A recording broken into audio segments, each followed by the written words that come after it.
بسم الله الرحمن الرحيم. الحمد لله رب العالمين والصلاة والسلام على أشرف الأنبياء والمرسلين ومن تبعهم بإحسان إلى يوم الدين. أما بعد، أعوذ بالله من الشيطان الرجيم. بسم الله الرحمن الرحيم. يا أيها الذين آمنوا اتقوا الله حق تقاته ولا تموتن إلا وأنتم مسلمون. يا أيها الناس اتقوا ربكم الذي خلقكم من نفس واحدة وخلق منها زوجها وبث منهما رجالا كثيرا ونساء واتقوا الله الذي تساءلون به والأرحام إن الله كان عليكم رقيبا. يا أيها الذين آمنوا اتقوا الله وقولوا قولا سديدا يصلح لكم أعمالكم ويغفر لكم ذنوبكم ومن يطع الله ورسوله فقد فاز فوزا عظيما. اللہ تعالیٰ کا ہمارے اوپر اس بات پر بہت بڑا احسان اور فضل ہے کہ اس نے ہمیں دین اسلام دیا، اسلام کی تعلیمات دیے اور عبادت کرنے کے لیے ایک بہترین جگہ مسجد کے نام سے دیا، مدرسے کے نام سے دیا، اور دن بدن یا ویکلی ہفتہ واری کچھ بیانات ہمیں سنتے رہنے کی اللہ نے ہمیں توفیق دیا. اللہ سے میں دعا کرتا ہوں اللہ ہم سب کو علم سیکھنے، سمجھنے اور عمل کرنے کی توفیق عطا فرمائے، آمین. محترم حاضرین و حضرات، جیسا کہ آپ کے سامنے ایک بہترین ٹاپک لے کر میں بیٹھا ہوں، وہ ہے سیرت صحابیات میں. سیرت صحابیات یعنی صحابہ کرام اور صحابیات جو ہیں ایک بہترین گروہ. تمام نبیوں کے بعد انبیاء علیہ السلام جتنے بھی دنیا میں آئے ہیں، تمام نبیوں کے بعد جو گروہ یعنی گروپ سب سے بہترین اور افضل والا، فضیلت والا، جو اللہ کو پسندیدہ اگر کوئی گروہ ہے تو وہ صحابہ کی جماعت کا، صحابہ اور صحابیات دونوں بھی اس میں شامل ہیں. تو تمام کے تعلق سے میرے اور آپ کا فرض بنتا ہے کہ ہم ان کے بارے میں کچھ جانکاری لیں، ان کے تعلق سے ہم کچھ سنیں، سیکھیں، سمجھنے کی کوشش کریں اور اپنی زندگی میں اسے لاگو کرنے کی کوشش کریں. یہ ہمارا فریضہ بنتا ہے. آج میں آپ کے سامنے جن کی سیرت مبارکہ بیان کرنے جا رہا ہوں وہ ہے بہت ہی خاص، نبی صلی اللہ علیہ وسلم کی زندگی کے لیے بہترین، انمول ثابت ہوئی.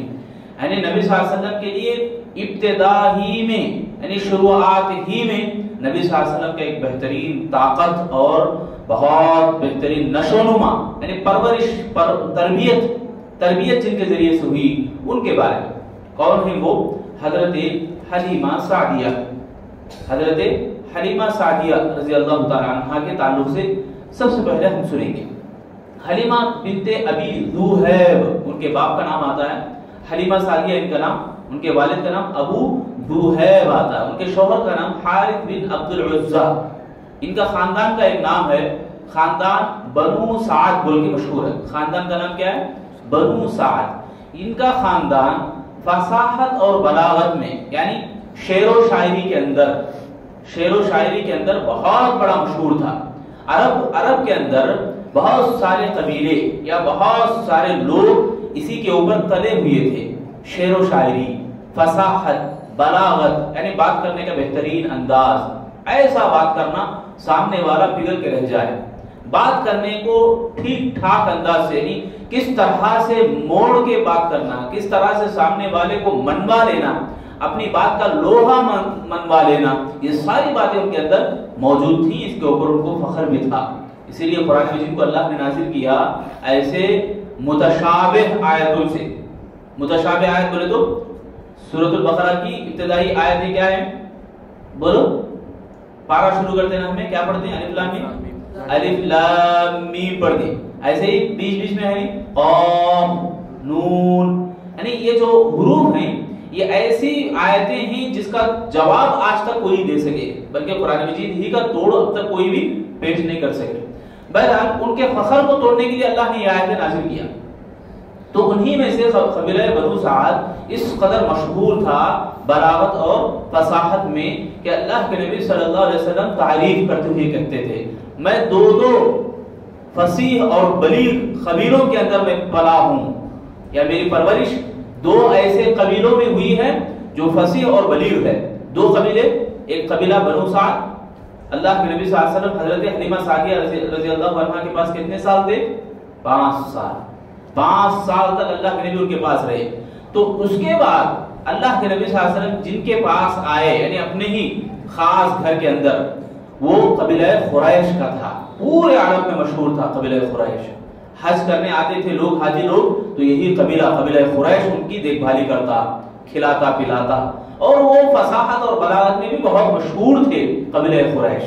تو قبیلہ قریش بھی اپنی جگہ ایک فصیح اور بلیغ مانا جاتا، اور بنو سعد حضرت حلیمہ سعدیہ کا بھی قبیلہ اور ان کا خاندان بھی فصیح اور بلیغ مانا جاتا تھا۔ تو اللہ کے نبی صلی اللہ علیہ وسلم تعریف کیا کرتے تھے۔ اب آئیے اصل سیرت میں ہم آتے ہیں، نبی صلی اللہ علیہ وسلم کا حلیمہ سعدیہ سے کیا رشتہ بنا، کیسا رشتہ جڑا؟ تو حضرت حلیمہ سعدیہ اللہ کے نبی صلی اللہ علیہ وسلم کی رضاعی ماں تھی۔ کیا تھی؟ اللہ کے نبی صلی اللہ علیہ وسلم کو کیا لگتی تھی؟ رضاعی ماں۔ رضاعی ماں کا مطلب دودھ پلانے والی ماں۔ اللہ کے نبی صلی اللہ علیہ وسلم جب پیدا ہوئی، بلکہ پہلے سے نبی صلی اللہ علیہ وسلم کے پیدا ہونے سے پہلے سے بھی عرب کے اندر ایک رواج چلا آ رہا تھا۔ رواج بولے تو ایک رسم و رواج، یعنی پہلے سے کچھ ایسے اعمال چلتے تھے، ان کے اوپر لوگ عمل کرتے تھے۔ مثال کے طور پر عرب میں مکے کے اندر خاص طور سے جب بڑے بڑے خاندانوں میں، بڑے بڑے گھرانوں میں کوئی بچے پیدا ہوتے، بچیاں پیدا ہوتی، تو ان کو بازو کے قریوں سے، آس پاس کے جو قریے ہیں، کھیڑے گاؤں ہیں، ان گاؤں سے آ کر کچھ عورتیں ان کو لے جاتے تھے۔ تیلگو میں دتک بولتے، دتک کو لے جانا۔ تو ایسا کچھ مدت کے لیے لے جایا کرتے تھے، خاص طور سے 2 سال کی مدت یہ ہوا کرتی تھی، 2 سال 3 سال کسی طرح۔ جب اللہ کے نبی صلی اللہ علیہ وسلم پیدا ہوئے تو 7 دن تک اللہ کے نبی صلی اللہ علیہ وسلم کی والدہ، ان کی ماں یعنی آمینہ، کیا نام ان کا؟ آمینہ، وہ خود دودھ پلایا کرتی تھی۔ 7 دن کے بعد سب سے پہلے جو دودھ پلانے والی تھی سوبیہ نے، جو ابو جہل کی لونڈی تھی، وہ دودھ پلائی۔ پھر اس کے بعد کچھ دن ایسے ہی چلتے تھے، ام ایمن بھی رضائی ماں تھی۔ ان کے بعد یہ قبیلے سے یعنی بنو سعد سے کچھ عورتیں نکل پڑی، قافلہ نکل آیا مکے کی طرف۔ مکے کو آ کے طرح طرح سے لوگ اپنے اپنے یعنی دتہ کو لینے کے لیے جو بچے تھے وہ بچے لے لیے، اور بہت سارے لوگ اس سے فارغ ہو گئے۔ اب کوئی بھی بچہ نہیں بچا تھا سوائے محمد صلی اللہ علیہ وسلم کے۔ ابھی بچے تھے، دور شریف بچے تھے۔ تو اس وقت ان کے والد نہیں تھے، کن کے؟ اللہ کے نبی صلی اللہ علیہ وسلم کے۔ محمد صلی اللہ علیہ وسلم یتیم پیدا ہوئے، یعنی بچے تھے مگر باپ نہیں تھا۔ تو ایسے بچے کو ایک الگ نگاہ سے دیکھتے تھے لوگ۔ کس نگاہ سے؟ کہ ان کو کچھ بھی ملتا نہیں۔ کئی کو بولے تو اس لیے کہ یہ بچے جب گاؤں کو قریے کو چلے جاتے تھے تو ان کے والد آ کر تحفے تحائف دیتے، گفٹ دیتے، اور بچے کو لے کر واپس آ جاتے تھے۔ اب ان کے باپ نہیں تو کوئی بھی لینے کے لیے آگے نہیں بڑھ رہے۔ تو اب حلیمہ سعدیہ بیچاری جس اونٹنی پر بیٹھ کے آئی تھی، اور ایک بات یہ کہ قحط سالی کا عالم تھا اس وقت، کھانے پینے کے لیے کچھ بھی نہیں تھا۔ تو اس ٹائم پہ حلیمہ سعدیہ کی جو اونٹنی تھی، وہ اونٹنی بڑے ہلکے چلتے آ رہی تھی، سست تھی، جس کی وجہ سے وہ پیچھے رہ گئی، آگے نہ بڑھ سکی۔ اور یہاں مکے کے اندر آنے کے بعد سارے کے سارے اپنے اپنے کام کو، اپنے اپنے کام سے فارغ ہو گئے، بچوں کو بھی لے لیے۔ اب بچی ایک، کون؟ حلیمہ سعدیہ۔ وہ بچے کو نہ لے سکے، اور بچا بھی ہے بچہ ایک، جو ان کو معلوم نہیں کہ آگے چل کر ان کے لیے بابرکت بنے گا۔ اب یہ جو بچے ہیں محمد صلی اللہ علیہ وسلم، ان کے جو دادا ہیں عبد المطلب، یہ بڑے سردار ہیں، رئیس ہیں۔ اس بنیاد پر حلیمہ سعدیہ نے یہ خیال کیا کہ ان کے شوہر سے مشورہ کیا، چلو ان کے دادا تو سردار ہیں، ان کے سردار کی طرف سے تو ہمارے کو کچھ ملے گا، ہمارا جو روزینہ ہے کھانا پینا اس کا تو کچھ بندوبست ہوگا۔ یہ سوچ کر انہوں نے مشورہ کر کے آئے محمد صلی اللہ علیہ وسلم کو لینے کے لیے۔ اب اللہ کے نبی صلی اللہ علیہ وسلم کو گود لیے، سبحان اللہ، لینے کی دیر تھی۔ حلیمہ سعدیہ خود بیان کرتی ہیں، ان کے بارے میں حضرت صفیہ رضی اللہ عنہا روایت کرتی ہیں، نقل کرتی ہیں کہ حلیمہ سعدیہ جب وہ بھوک سے، پیاس سے، ان کا سینہ خود سوکھا تھا، یعنی ان کا جو شیرخوار بچہ تھا، ان کا خود ایک گود میں بچہ تھا، وہ بچہ خود دودھ نہ ملنے کی وجہ سے، دودھ نہ پینے کی وجہ سے بار بار روتا تھا، خالی روتے رہتے تھے۔ تو اس بچے، بلکتے روتے ہوئے بچے کا بھی ذریعہ بنا محمد صلی اللہ علیہ وسلم جب گود میں آئے۔ جیسے ہی اللہ کے نبی صلی اللہ علیہ وسلم حلیمہ سعدیہ کے گود میں آئے، خود اللہ تعالیٰ نے ان کے سینے میں اس قدر برکت دیا، ان کے اندر خود ایک ایسی طاقت آ گئی کہ محمد صلی اللہ علیہ وسلم کو بھی دودھ پلائے اور ان کے اپنے بچے کو بھی دودھ پلائے۔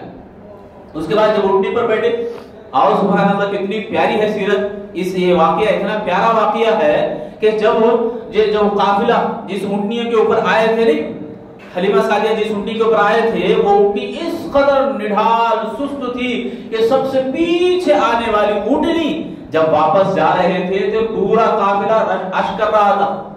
کیا ہوا حلیمہ، یہ وہی اونٹنی تو ہے جو پہلے آتی تھی، پہلے ہمارے ساتھ آئی تھی، یعنی آتے وقت تو پیچھے آئی، اب کیا ہوا کہ یہ اتنی تیز چل رہی، سب سے آگے آگے ہے، سب سے تیز چل رہی، دوڑ رہی. حلیمہ سعدیہ رضی اللہ عنہا اللہ کے نبی صلی اللہ علیہ وسلم جب گود میں تھے، ان کی گود میں، تو یہ اونٹنی اس قدر بھاگنے لگی، دوڑنے لگی کہ پورا قافلہ پیچھے رہ گیا. اور یہ حلیمہ سعدیہ ان کی اونٹنی کے اوپر جب محمد صلی اللہ علیہ وسلم تھے تو اونٹنی سب سے آگے آگے نکل گئی. یعنی یہ برکت کا باعث ہے، نبی صلی اللہ علیہ وسلم کی برکت تھی اصل میں. تو اس کے بعد جب گھر آ گئے، گھر میں آنے کے بعد بھی جو قحط پڑا ہوا تھا، میں بھی بیان کیا، قحط پڑا ہوا تھا. قحط کا معنی کھانے پینے کے لیے کچھ بھی نہ رہنا، یعنی بہت تنگ حالی سے گزرنا. ایسے حالت میں بھی اللہ کے نبی صلی اللہ علیہ وسلم جیسے ہی گھر میں آئے تو یہ جو بکریاں تھیں جن کے تھن بھر گئے، اونٹنیاں تھیں تھن بھر گئے، جو جانور تھے دبلے پتلے کمزور تھے وہ چست ہو گئے. یہ ساری کی ساری باتیں اللہ تعالیٰ کے فضل سے ہوا کرتی تھی، نبی صلی اللہ علیہ وسلم کی برکت سے ہوا کرتی تھی. تو یہ ایسی طرح چلا. اور ایک بات بھی، قبیلہ بنو سعد کے اندر ان کا گھر چھوڑ کے جتنے بھی دوسرے گھر ہیں سب کے جانور جہاں چلتے تھے، حلیمہ سعدیہ کا جانور چلنے نہیں جاتے تھے، یعنی دبلے پتلے رہنے کی وجہ سے، کمزوری کے باعث وہ جا نہیں سکتے تھے. تو اللہ کے نبی جب آئے نہیں، اس کے بعد منظر ایسا ہوا، الٹ گیا، منظر پلٹ گیا. نبی صلی اللہ علیہ وسلم جیسے ہی گھر میں آئے تو ان کے جو جانور ہیں، بکریاں ہیں، سب سے پہلے چرنے لگی.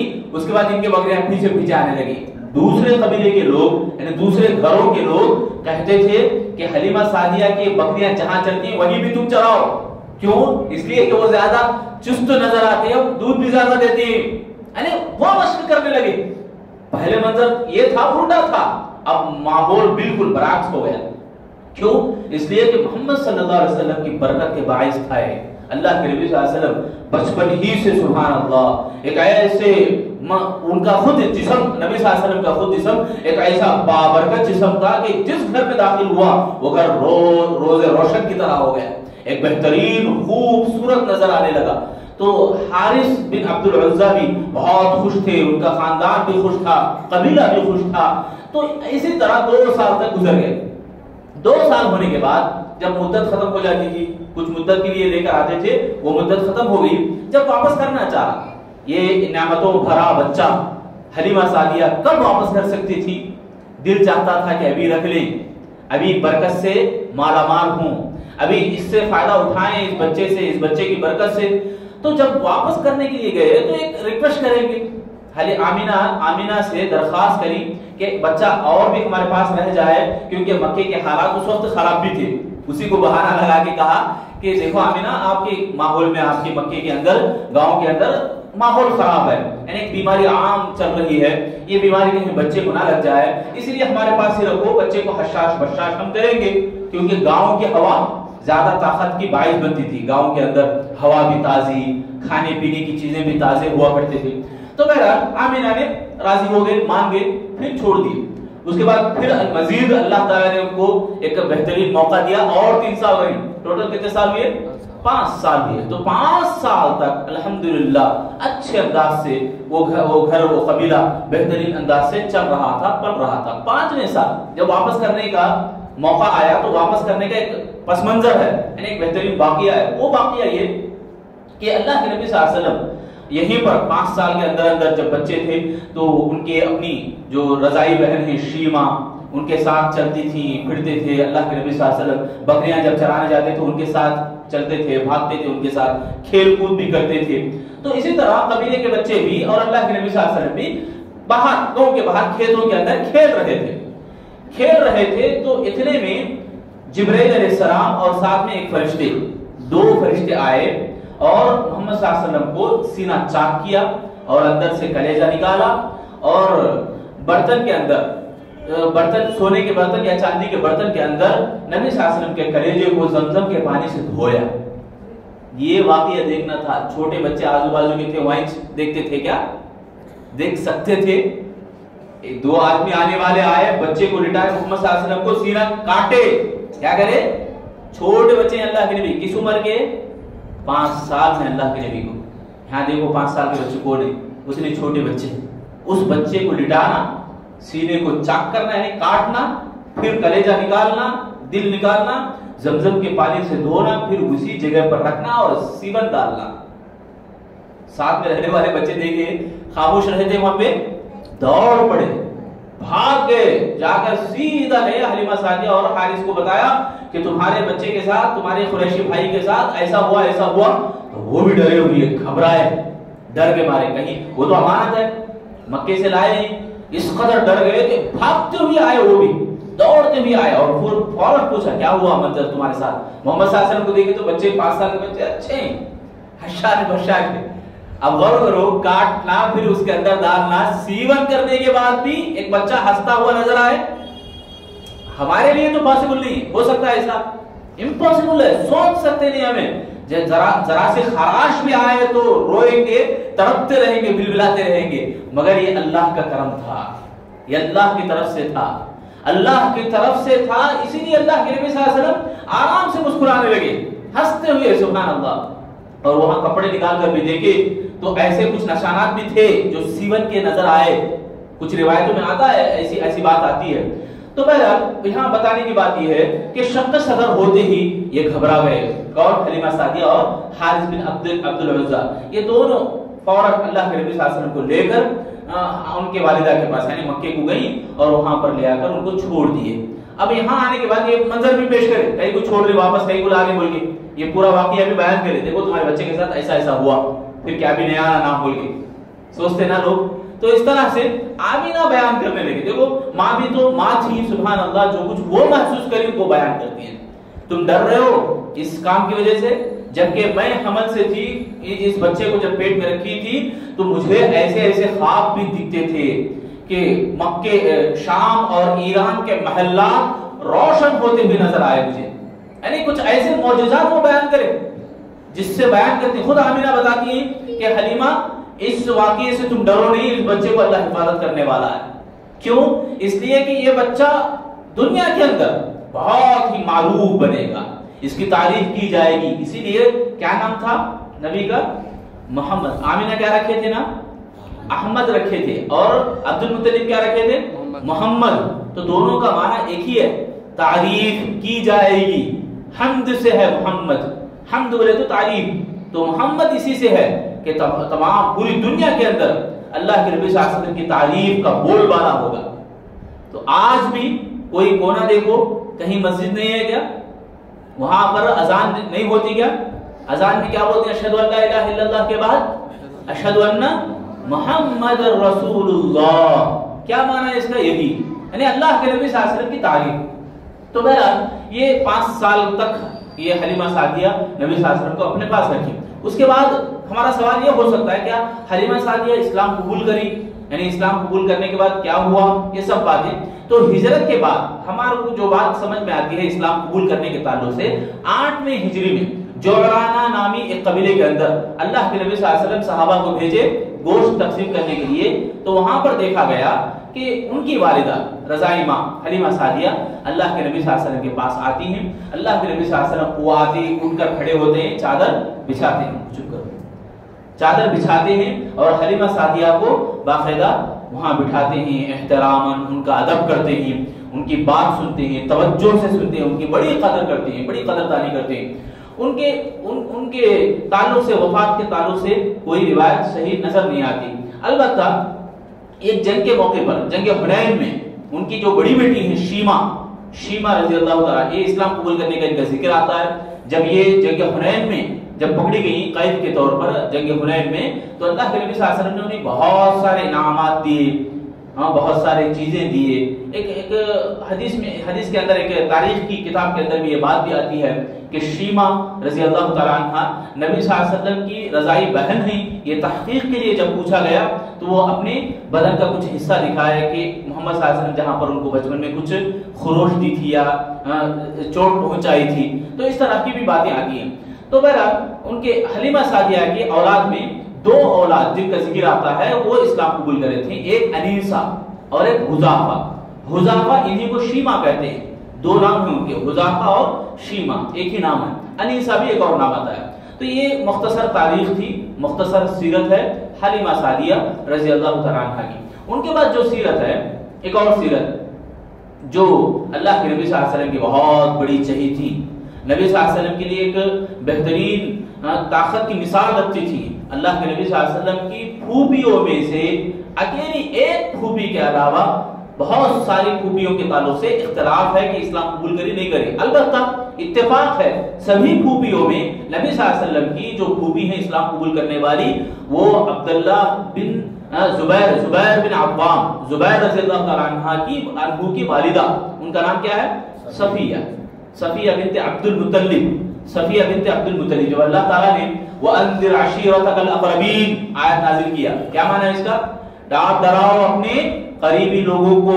تو اللہ کے نبی صلی اللہ علیہ وسلم نے صفا پہاڑی کے اوپر چڑھا، نام بنام لے کے کہا، ان میں سے ایک نام یہ بھی کہا، یا صفیہ بنت عبد المطلب، اے میری پھوپھی صفیہ رضی اللہ تعالیٰ عنہ، تم بھی اپنے آپ کو انگار سے بچاؤ، اے فاطمہ، بیٹی کو بھی مخاطب کرتے ہوئے اللہ کے نبی نے نام لیا تھا۔ اسی طرح تمام لوگوں کے نام اللہ کے نبی لیے تھے، ان میں صفیہ بنت عبد المطلب بھی ہیں۔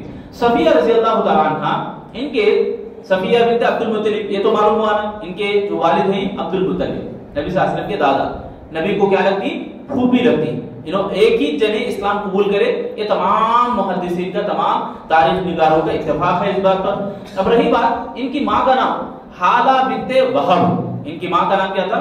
حالہ بنت وہب تھا۔ خالد یعنی شوہر، سب سے پہلے جو شوہر تھے ان کے ابو سفیان کے بھائی حارث تھے، حارث بن حرب ان کا نام تھا، یہ وفات پا گئے۔ ان کے بعد دوسرے جو نکاح کرے وہ العوام تھے، ان کا نام کیا؟ عوام۔ انہی کے بیٹے کون؟ زبیر بن عوام۔ کون انہوں؟ زبیر بن عوام رضی اللہ تعالیٰ، بول سکتی؟ زبیر بن عوام رضی اللہ تعالیٰ، عشرہ مبشرہ بول کے ایک ٹاپک سنے رہتے، اس کے اندر کتنے صحابہ ہیں؟ 9 صحابہ نے 10 صحابہ، یاد ہے الحمدللہ، 10 صحابہ، جن میں سے ایک صحابی کا نام کیا ہے؟ زبیر بن عوام۔ تو 10 عشرہ مبشرہ یعنی خوشخبری پانے والے 10 صحابہ میں ایک نام ان کا بھی تھا۔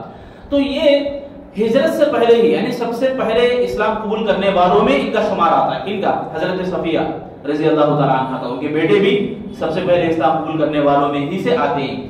جب اسلام قبول کر لیتی ہیں، بڑی بہادر خاتون، سبحان اللہ، جنگ احد میں، جنگ احد کے اندر جب انتشار ہوا، واقعہ یاد رہتا آپ کو؟ یاد ہے جنگ احد میں کیا ہوا؟ مسلمان جب پہاڑ ادھر کے آگے، تو خالد بن ولید اسلام قبول نہیں کرے تھے، ابھی پہاڑ کے پیچھے سے آئے، مسلمانوں کے پیچھے سے حملہ کرے، سامنے بھاگنے والے کافر انہوں میں کیا کرے؟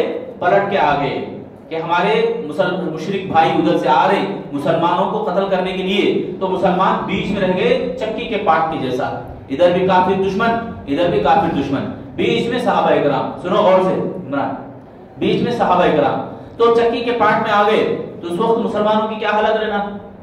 بعض صحابہ بھاگ بھی نکلے، میدان چھوڑ کے نکل بھی آ گئے۔ حضرت صفیہ رضی اللہ عنہا کے تعلق سے آتا ہے، جیسے ہی ان کو معلوم ہوا کہ وہ نیزہ نکل کے باہر آئیں، مدینے کے باہر، مدینے کے باہر آئیں اور جنگ احد کے میدان کی طرف، جنگ کی طرف نکل پڑے، راستے میں جو بھی نظر آتا ان کو ڈانٹتی تھی، کیوں بھاگ کے آئے، چلو ادھر میدان کی طرف۔ خاتون کی ہمت دیکھو، عورت کی ہمت، مرد جو جنگجو مرد ہیں جو پیچھے ہمت ہار کے آ رہے ہیں، ان کو ہمت دلاتی تھی حضرت صفیہ رضی اللہ تعالیٰ عنہ۔ تو جب اس طرح یعنی حضرت صفیہ رضی اللہ عنہ کے بارے میں بھی آتا ہے کہ جنگ سے جو بھی صحابہ اکرام زخمی ہوتے ان کو مرہم پٹی کرنا، ان کی دیکھ بھال کرنا، یہ حضرت صفیہ رضی اللہ عنہ کا کام بھی رہا کرتا تھا۔ تو جب وہ میدان کی طرف آئیں تو اللہ کے نبی صلی اللہ علیہ وسلم بھاپ لے لیے۔ یہاں جنگ کے بیچ میں حضرت حمزہ، کون ہے ان کا لقب کیا ہے؟ سید الشہداء۔ کیا لقب تھا ان کا؟ سید الشہداء، تمام شہیدوں کے سردار، ان کا لقب۔ کیوں؟ اس لیے کہ اس میدان میں بھی، جس میدان میں وہ شہید ہوئے، پیچھے ہٹے نہیں، ہمت ہارے نہیں، بلکہ میدان میں آگے بڑھتے ہی گئے۔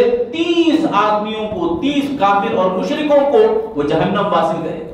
30 مشرکوں کو ایک ہی میدان کے اندر وہ قتل کرتے گئے، قتل کرتے گئے، یہاں تک کہ ابھی آگے بڑھ رہے تھے وہ، آگے بڑھ رہے تھے حضرت حمزہ رضی اللہ تعالیٰ عنہ، پیچھے سے حبشی، کون؟ حبشی کے وار پر وہ شہید ہوئے۔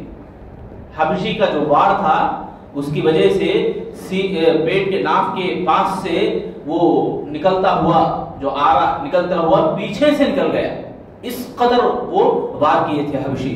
حمزہ رضی اللہ تعالیٰ عنہ اس وقت شہید ہوئے، ورنہ وہ اور آگے بڑھتے تھے۔ معمولی لقب نہیں ان کا سید الشہداء، اسی لیے اللہ کے نبی صلی اللہ علیہ وسلم وہ پہلوان بھی تھے۔ جب اسلام قبول کرے حضرت حمزہ اور عمر بن خطاب رضی اللہ تعالیٰ عنہ دونوں مکے کے دریوں میں نکل پڑے، کون ہے آؤ، کون ماں کا دودھ پینے والا ہے، آؤ ہمیں روکے بول کے یہ نعرہ لے کے نکلتے تھے۔ حضرت حمزہ اور عمر بن خطاب دو پہاڑ تھے اللہ کے نبی صلی اللہ علیہ وسلم کے لیے مکے کے اندر۔ تو بہرحال حضرت حمزہ رضی اللہ تعالیٰ عنہ کون تھے؟ حضرت صفیہ رضی اللہ عنہ کو بھائی لگتے تھے۔ تو بھائی ہونے کے ناطے جب شہید ہو گئے، اللہ کے نبی صلی اللہ علیہ وسلم بھاپ لے لیے کہ بہن آ رہے ہیں، حمزہ کی بہن آ رہے ہیں، چچا، نبی صلی اللہ علیہ وسلم کے چچا ہیں خود، ان کے شہید ہونے پر نبی صلی اللہ علیہ وسلم کو بھی بہت سخت رنج ہے، بہت ملال ہے، دکھ درد ان میں بہت ہے۔ اس کے باوجود حضرت زبیر کو بلا کر کہا کہ اپنی والدہ کو روکو، بھائی کی لاش کو مت دکھاؤ، مگر ان کی زیادہ ہو رہی، یعنی معلوم تو ہو گیا، نظر تو آ گئے حمزہ رضی اللہ تعالیٰ عنہ شہید ہو گئے، مگر ان کی جو حالت ہے وہ اور بری ہے نا۔ کیسی ہے بری؟ پیٹ کو چاک کیا گیا، اندر سے کلیجے کو نکالا گیا، مسلا کیا۔ مسلا کرنا مانا کان کاٹنا، ناک کاٹنا، یہ برا فیل کرنا لاش کے ساتھ۔ ایک آدمی مر گیا، اس کو کاٹ کے، اس کو چور چور کر کے، ٹکڑے ٹکڑے کر کے اس کو سامنے رکھنا کوئی عورت دیکھ سکتی ہے؟ عورت چھوڑو بھائی، مرد حضرات دیکھ سکتے ہیں؟ اپنے بھائی کو یا اپنی بہن کو یا اپنے سگے رشتہ داروں کو دیکھنے کی مجال کس کے اندر آ سکتی ہے؟ یہاں دیکھو سبحان اللہ، حضرت صفیہ رضی اللہ تعالیٰ عنہ کی ہمت اللہ کے نبی صلی اللہ علیہ وسلم سمجھ گئے اور اجازت دے دی، دیکھو بول کے۔ ان کے رونے کی وجہ سے، ان کو دیکھ کر اپنے آپ کو ضبط کرنے کی وجہ سے، رو کر چیخنا چلانے سے اجازت نہیں ملتی، ضبط کی صفیہ رضی اللہ عنہ۔ ضبط کرنا مطلب اپنے آپ کو کنٹرول کرنا۔ کون تو بھی اپنے مر گئے تو آج خواتین کیسے رونا پلانا کرتے، خواتین کو تو چھوڑو، 10 محرم کو کیا کچھ ہونے والا ہے، مرد حضرات بھی کیسے کیسے اپنے آپ کو ظلم کر لیتے، کیسے کیسے روتے چلاتے یا نعرے لگاتے، بازیاں بیان کرتے رہتے، یعنی بیکار اور فضول باتیں۔ یہاں دیکھو اصل جوامردی، اصل ہمتی، یعنی جو بہادری ہے وہ ایک خاتون کے اندر، حضرت صفیہ بنت عبد المطلب کے اندر، کہ وہ اپنے آپ کو ضبط کرنے کو ثابت کری، دکھائیں، تو اللہ کے نبی صلی اللہ علیہ وسلم نے فوراً اجازت دے دیے، فوراً اجازت دے دیے۔ اس اپنے بھائی کے ٹکڑوں کو دیکھ کر بھی اپنے آپ کو ضبط کیا، برداشت کیا، کنٹرول کیا۔ یہ بہت بڑی بہادری ہے حضرت صفیہ رضی اللہ عنہ کی۔ ایک اور واقعہ، نبی صاحب ابو حمزہ رضی اللہ عنہ کے اس شہادت کے موقع پر حضرت صفیہ اشعار گنگنانے لگی۔ ان کا ترجمہ بھی یہ کہ اللہ کے نبی صلی اللہ علیہ وسلم کو خطاب کرتے ہوئے کہا، اے بھتیجے، اب تمہارے اوپر سیاہ بادل چھا گیا، ایک روشن سورج تمہارے لیے محروم ہو گیا، ڈوب گیا ہے، اب تم ایک اندھیرے دن میں ہو، ایک اندھیرا تمہارے آس پاس چھایا ہوا ہے۔ اس طرح کے اشعار جس کو مرثیہ بولتے ہیں، مرثیہ میں بہت مہارتیں رکھتی تھی۔ کون؟ حضرت صفیہ بنت عبد المطلب، یعنی ان کو شاعری بھی آتی تھی سبحان اللہ۔ خواتین میں ایسی عورت جو صحابیات میں بہت ساری عورتیں، ان میں سے ایک یہ شاعری بھی بیان کرتی تھی جو بہت مشہور بھی ہوئی۔ اللہ کے نبی صلی اللہ علیہ وسلم کے وفات پر بھی وہ مرثیاں گانے لگی، اے نبی تمہارے جیسا رحم دل، تمہارے جیسا رشتوں کو ملانے والا، دلوں میں محبت بٹانے والا، ایسا تمہارے جیسا کوئی نہیں، تمہیں اور اللہ تعالیٰ رکھتا تو اور سارے فائدے، بہت سارے لوگ فائدہ اٹھاتے۔ اس طرح کے مرثیہ گنگنانے لگی حضرت صفیہ نبی کے وفات پر بھی۔ بہرحال حضرت صفیہ رضی اللہ تعالیٰ عنہ کی بہادری یہاں ہمارے نظر آتی ہے۔ ایک عورت ذات اس طرح سے ہمت کرنا معمولی بات نہیں ہے۔ ہماری خواتین آج ایک کاکروچ کو دیکھ کے ڈر کے بھاگ جانا، چھوٹی چھوٹے کیڑوں کو دیکھ کر بھی ڈر کے ہمت ہارنا، یہ اچھی بات نہیں ہے۔ اپنے آپ میں ہمت پیدا کرنا ہے، اپنے آپ میں سامنے والے کا جو طاقت پہاڑ کے برابر بھی طاقت ہو، اپنے آپ کو ہمت نہیں کرنا کہ ہم مر بھی گئے تو کچھ کر کے جائیں، مر بھی گئے تو کچھ ہمارا نام لینے والے، ہمارا کچھ مثال باقی رہ جائے۔ یہ مسلمانوں کی شان ہوا کرتی ہے۔ مرنا تو ہے ایک نہ ایک دن، ہمیں کچھ کر کے سکھا کے کچھ لوگوں کو بتا کے جہنم سے بچانے کی کوشش ہم کریں، یہ ہمارے اندر آئے کچھ پہلوانی، کچھ طاقت، تو یہ بہت بڑا سبق ہے ہمارے اندر، ہماری خواتین کے لیے۔ ایک اور واقعہ جنگ خندق کے موقع پر پیش آیا حضرت صفیہ رضی اللہ تعالیٰ عنہا ہی کے بارے میں، کہ خندق کا موقع، خندق کا پس منظر کیا ہے؟ جب مکے والے بہت بڑا لاؤ لشکر لے کے آئے، بہت بڑا لشکر جس سے لڑ نہیں سکتے صحابہ کرام، صحابہ کی تعداد بھی بہت کم ہے، 1400 1500 یا 2000 یا 3000 کے قریب مختلف روایتوں کے مطابق۔ تو اس وقت یہ بہت زیادہ بڑا لشکر تھا، تو حضرت سلمان فارسی رضی اللہ تعالیٰ عنہ کے مشورے کی بدولت کہ مکے کے مدینے کے بیچ میں جو ایک راستہ تھا اس راستے میں گڑھا کھود دے، خندق بولتے ہیں اسے، گڑھے کو، گڑھے کو، ایسا گڑھا جس کو پار کرنے بھی آئیں تو گر جائیں گے، مر جائیں گے، پھر ملنا نہیں، آدمی گیا بولے تو پھر اوپر نہیں آ سکتا، ایسا بڑا گڑھا۔ تو سلمان فارسی رضی اللہ عنہ کے مشورے سے جب خندق کھودا گیا، اس وقت مدینے کے اندر جو کمزور لوگ تھے، بوڑھے، بچے، عورتیں، ان کو بنو قریظہ، مدینے کے اندر کتنے قبیلے تھے یہودیوں کے؟ 3 تھے، 3 قبیلے تھے۔ کتنے قبیلے تھے؟ 3 قبیلے تھے، اس میں سے ایک بنو قریظہ۔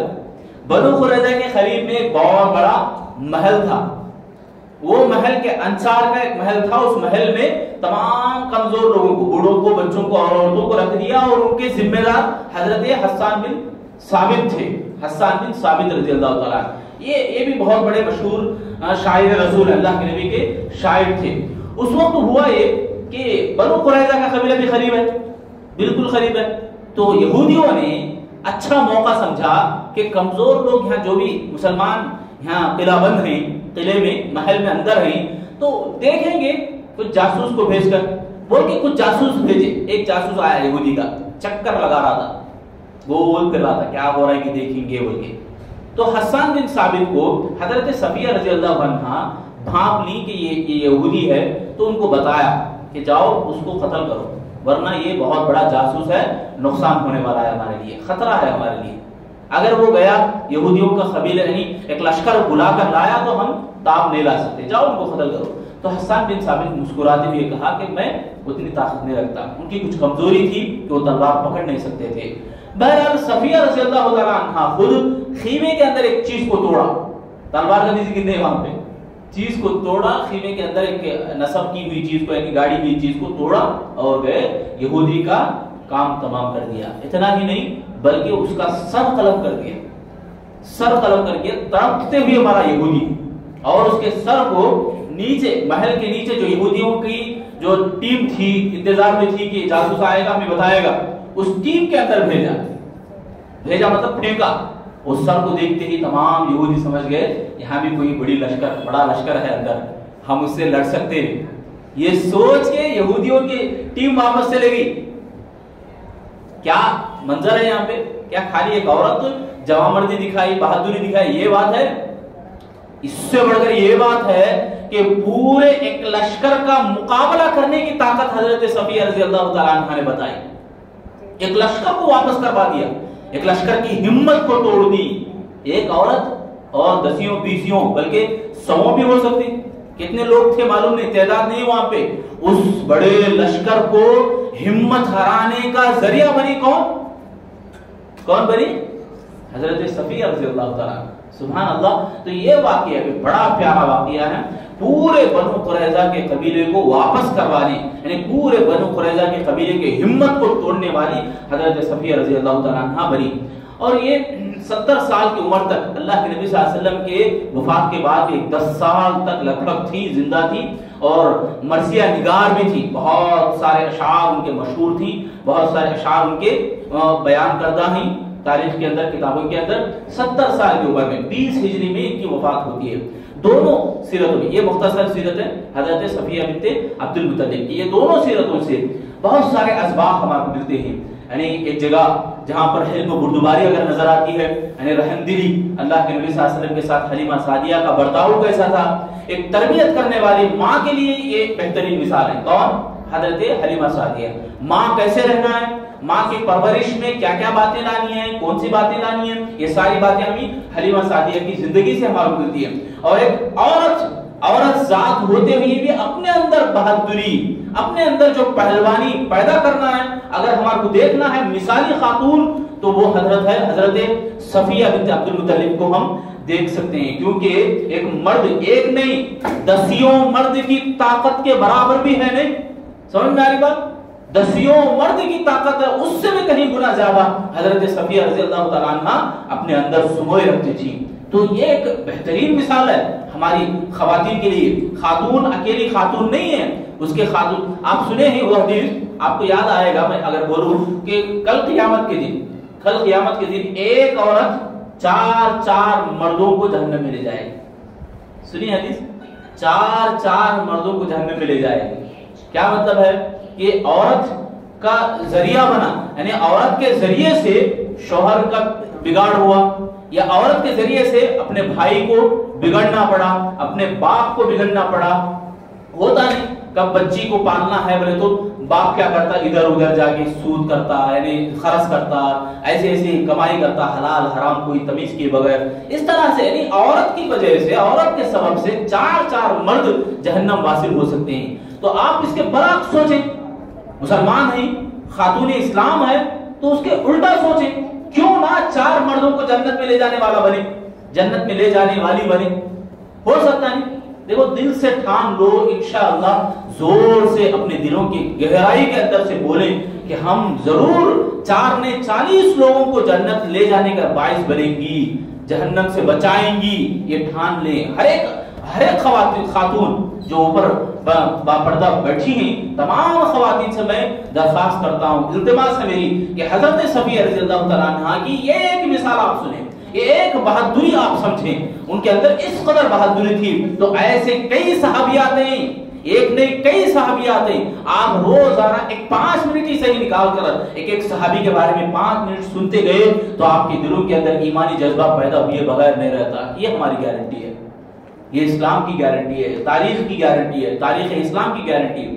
ایسے نامور خواتین ملیں گی آپ کو، نامور مانا مشہور، ایسی مشہور خواتین ملیں گی۔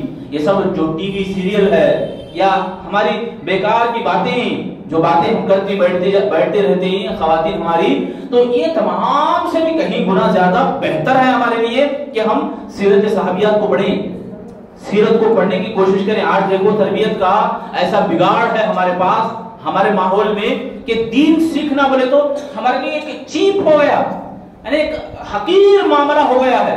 چھوٹی چھوٹی باتوں کی عوض میں ہم دین کو چھوڑ دیتے ہیں آج، جبکہ دین کو سب سے اول رکھنا چاہیے۔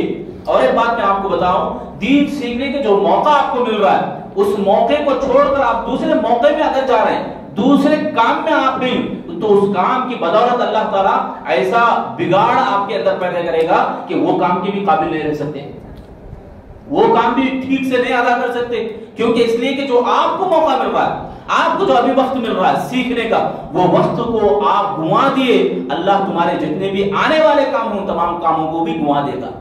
اس سے ہمیں بچنا ہے، ڈرنا ہے، اور سیرت صحابیات کا مطالعہ ہمیں کرنا ہے۔ میں بارہا بتایا ہوں، اس بار بھی بتا رہا ہوں، اب بھی بتا رہا ہوں کہ ہمارے ماحول میں جو بگاڑ ہے، دیکھو مسلمان ہی ہم مثال کے طور پر ہمارے اپنے آپ ہم مثال دیکھیں کہ ہمارے اس ایریے کے اندر، ہمارے اس محلے کے اندر ہی کہ گنے چنے ہم نماز پڑھنے والیاں ہیں، اس کے اطراف کتنے ہیں، اس کے اطراف و اپناف کیا، یہ سب بھی جب قیامت کے دن حشر کے میدان میں ہمارا گریبان نہیں پکڑے گی؟ ذرا سنجیدگی سے سوچنے کی ضرورت ہے، ٹھنڈے دل سے سوچنے کی ضرورت ہے۔ ہم سب اس لیے پیدا ہوئے کہ اللہ تعالیٰ کی ہم عبادت کریں، اللہ تعالیٰ کا پرچار ہم کریں۔ جہاں پر ہم عبادت کر رہے ہیں اور پرچار نہیں کرتے ہیں تو ہم صفر ہیں۔ عبادت ہماری قبول ہوگی نہیں ہوگی معلوم نہیں، گارنٹی نہیں ہے، جب تک ہم پیغام پہنچائیں گے نہیں، پھیلائیں گے نہیں۔ ہمارے اپنے قبیلے کے اندر کتنے خواتین ہیں، ابھی کے دیکھو جا کے گلی کے اندر کتنے لوگ باہر بیٹھے ہوئے ہیں، گپ شپ میں بزی ہیں۔ کیا آپ کو معلوم ہے کہ آپ ان کو نہیں بتا سکتی؟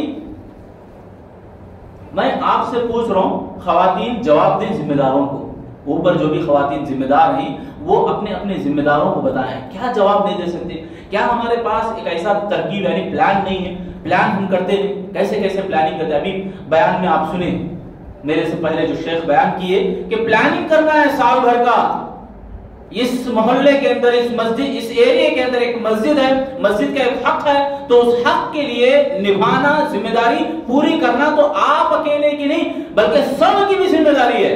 میں اکیلا کرتا بیٹھوں یا ایک آدمی کرتا بیٹھا یا ایک ذمہ دار کرتا بیٹھا تو اس سے کوئی فائدہ نہیں ہونے والا۔ ذمہ دار سے جڑے ہوئے بہت سارے لوگوں کی بھی ضرورت پڑتی ہے، ضرورت ہوتی ہے۔ آپ دیکھیں مشہور ہوئے کئی لوگ، جیسے مثال کے طور پر ذاکر نائک کتنے مشہور ہوئے، کتنا پاپولر ہوئے، ہے نہیں، کتنا مشہور ہوئے؟ کیا وہ اکیلے مشہور ہوئے؟ کیا ان کے پیچھے بیک سپورٹ کوئی نہیں تھا؟ بیک سپورٹ کیا بھی نہیں تھا؟ اتنا بیک سپورٹ، جب تک سپورٹ نہیں ہوتا، طاقت نہیں بنتی آس پاس کی، ایک آدمی دو آدمی کچھ بھی نہیں کر سکتے۔ آپ بھی، خواتین بھی جو ذمہ دار ہیں، پڑھانے والیاں، وہ اکیلے پڑھانے والیاں اگر رہ گئی کام کرنے کے لیے اٹھیں تو ان سے کچھ بھی نہیں ہونے والا۔ ان کا ہاتھ آپ کو بھی بٹانا ہے، یہ ذمہ داری ہے تمہاری بھی، خواتین کی بھی، سب کی بھی۔ جب آپ ساتھ نہیں دیں گے قیامت کے دن پکڑے جائیں گے۔ قیامت کے دن اس کا حساب جب تک آپ جواب نہیں دیتی اس وقت تک اللہ تعالیٰ قدم نہیں بڑھاتا آگے۔ اور سب سے بڑی زندگی جو ہم چاہتے ہیں، دنیا دنیا دنیا، وہ دنیا بھی ہماری برباد بن کے رہ جاتی، برباد ہو کے رہ جاتی۔ اسی لیے ہم سب کو چاہیے کہ فکر کریں، ہم سوچیں ہم اپنے بارے میں کتنا سوچتے ہیں، اپنے اولاد کی اسکول کی فیس کے بارے میں کتنا سوچتے ہیں۔ کیا ہم توجہ کریں کبھی کہ اسکول کی فیس نہیں بھرنے سے جو ڈر پیدا ہوتا ہے ہمارے کو، خرچ لینے کے لیے کتنا ہم تڑپتے ہیں، بلکتے ہیں، ذرہ برابر دین نہ سیکھنے کے اوپر آئے ہمارے اوپر 1% تو بھی کبھی ڈر ہوا کہ ہمارے بچوں کو دین نہیں سکھائے تو ہم کیا ہو جائیں گے، ہمارا فیوچر کیا ہوگا، ہمارا مستقبل کیا ہوگا؟ کبھی سوچے ہم؟ یہ سوچ نہیں آتی۔ کون تو بھی کیا تو بولے، ہمارے کو بولے تو کان میں جیسے ایک بات پڑتی ہے دوڑ پڑتے ہیں، نکل پڑتے ہیں ان کے پیچھے گل لگانے کے لیے۔ سمجھ رہے ہیں بات کو؟ آپ بھی جو بھی چھوٹے ہیں بڑے ہیں سب کو بھی میں بول رہا ہوں، ٹھیک ہے؟ کیا کرنا ہے؟ جو سیکھتے ہیں دوسروں کو بھی بتاتے رہنا ہے۔ سمجھ میں آ رہی بات؟ جو بھی سیکھتے ہیں، الف با تا سے لے کر قرآن کا نازلہ اور دعائیں، جو بھی حدیث، کچھ بھی سیکھتے ہیں، سنتے ہیں، دوسروں کو بھی بتانے کی کوشش کرنا ہے۔ آج ہمارا ذمہ ہے، ہمیں بولیں گے نہیں تو اللہ تعالیٰ ہمارے اوپر بلوائے گا، یعنی دوسرے لوگ ہمارے بولتے رہیں گے۔ تو بہرحال یہ کچھ باتیں تھیں، اس کے بعد انشاءاللہ ایک 5 منٹ کا وقفہ رہتا ہے، ایک ٹیسٹ رہے گا، ایگزام رہے گا۔ اللہ سے میں دعا کرتا ہوں آخر میں اللہ رب العالمین ہم تمام لوگوں کو جو باتیں سنے ہیں سمجھنے اور عمل کرنے کی توفیق عطا فرمائے۔ آمین یا رب العالمین۔